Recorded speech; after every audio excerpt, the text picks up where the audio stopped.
Mohon izin Ibu dosen dan rekan-rekan sekalian, saya Rian Parera. Izinkan saya untuk memaparkan gagasan saya terkait COVID-19 dalam rangka memenuhi tugas diskusi sesi 4 Bahasa Indonesia. Shalom, Assalamualaikum warahmatullahi wabarakatuh. Om Swastiastu, Namo Buddhaya, salam kebajikan. Hadirin yang saya hormati, pertama-tama sebagai umat yang beragama, marilah kita memanjatkan syukur kehadirat Tuhan Yang Maha Kuasa, karena berkat rahmat dan perlindungannya kita masih diberikan kesempatan untuk melaksanakan kegiatan ini. Yang saya hormati Ibu dosen dan rekan-rekan sekalian, izinkan saya memaparkan gagasan saya terkait COVID-19. Virus corona atau yang lebih sering kita sebut COVID-19 pertama kali muncul di pasar hewan dan makanan laut di kota Wuhan, Cina. Dilaporkan kemudian bahwa banyak pasien yang menderita virus ini dan ternyata terkait dengan pasar hewan dan makanan laut tersebut. Orang pertama yang jatuh sakit akibat virus ini juga diketahui merupakan pedagang di pasar itu. Dikutip dari BBC, koresponden kesehatan dan sains BBC Michelle Roberts dan James Gallagher mengatakan di pasar grosir hewan dan makanan laut tersebut dijual hewan liar seperti ular, kelelawar, dan ayam. Mereka menduga virus corona baru ini hampir dapat dipastikan berasal dari ular. Diduga pula virus ini menyebar dari hewan ke manusia dan kemudian dari manusia ke manusia. Setelah penyebaran virus COVID-19 merebak ke seluruh dunia dan akhirnya masuk juga ke negara kita, Indonesia, dengan kasus pertama ditemukan pada 2 Maret 2020 yang menimpa seorang ibu berumur 64 tahun dan putrinya berumur 31 tahun di Depok, Jawa Barat. Keduanya terinfeksi corona dari warga negara Jepang yang sempat datang ke Indonesia pada Februari 2020. Selang beberapa hari kemudian, tepatnya 10 Maret 2020, Dirjen WHO Tedros Adhanom Ghebreyesus mengirimkan surat kepada Presiden Jokowi. Surat itu berisi permintaan agar Jokowi mendeklarasikan darurat nasional. WHO juga menetapkan corona sebagai pandemi. Nah, bagaimana cara penyebaran dan apa saja gejala awal yang dirasakan oleh para penderita virus COVID-19? WHO menjelaskan bahwa penyebaran virus corona bisa melalui penularan dari yang telah terinfeksi virus corona serta sudah dinyatakan positif.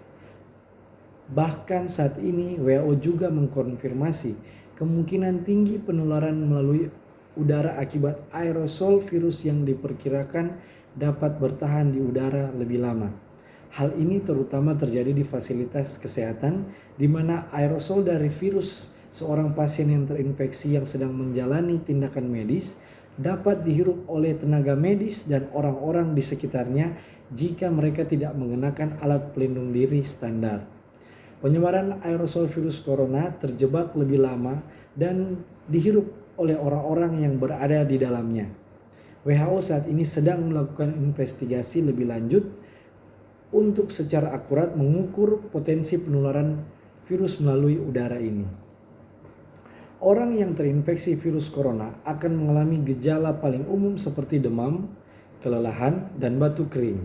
Beberapa juga mengalami gejala lain seperti pilek dan sakit tenggorokan.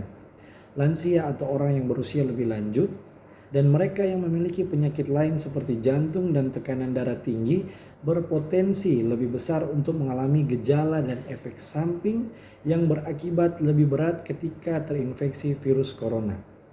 Gejala berat biasanya ditandai dengan gejala demam tinggi sehingga kesulitan bernapas sehingga tindakan medis yang diberikan harus lebih serius.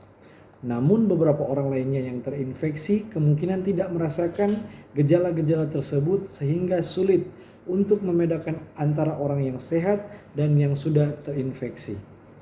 Di Indonesia, untuk melindungi warga dari risiko penularan, Presiden menetapkan peraturan tentang pembatasan sosial berskala besar melalui peraturan pemerintah atau PP nomor 21 tahun 2020 tentang pembatasan sosial berskala besar atau biasa disebut PSBB dan mulai berlaku sejak 1 April 2020. Ada 7 komponen dalam pengendalian pandemik, yaitu koordinasi, surveilansi, deteksi, pelayanan kesehatan, logistik, SDM, informasi, dan komunikasi. 2 Maret 2020 dibentuk Satgas Nasional Percepatan Penanganan COVID-19, tentunya untuk memperkuat koordinasi, surveillance, dan deteksi melibatkan tim gerak cepat yang ada di seluruh kabupaten kota, unit pelaksana teknis, dan rumah sakit, dan pemenuhan anggaran layanan kesehatan, logistik, SDM, dan informasi dan komunikasi. Selain itu, vaksin dan booster kepada setiap penduduk di Indonesia terus digalakkan oleh pemerintah agar bisa mencegah penularan sesama manusia.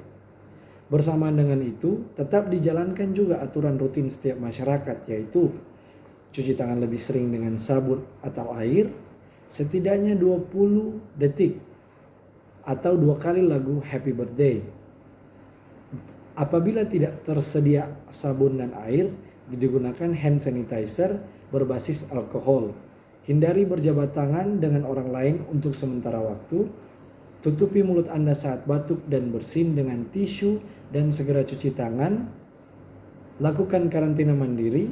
Lakukan physical dan social distancing atau memberi jarak setidaknya 1 meter dari orang lain, khususnya yang sedang batuk dan bersin. Dan konsumsi makanan sehat dan bergizi untuk membantu menjaga daya tahan tubuh. Demikian uraian terkait virus COVID-19 yang bisa saya sampaikan. Semoga kiranya informasi ini bisa bermanfaat bagi kita semua, dan kiranya kita semua bisa menjaga kesehatan serta tetap meminta tuntunan Yang Maha Kuasa agar kita selalu dalam lindungannya. Mohon maaf yang sebesar-besarnya jika ada kekurangan dalam penyampaian uraian saya. Shalom, salam sejahtera untuk kita semua. Terima kasih.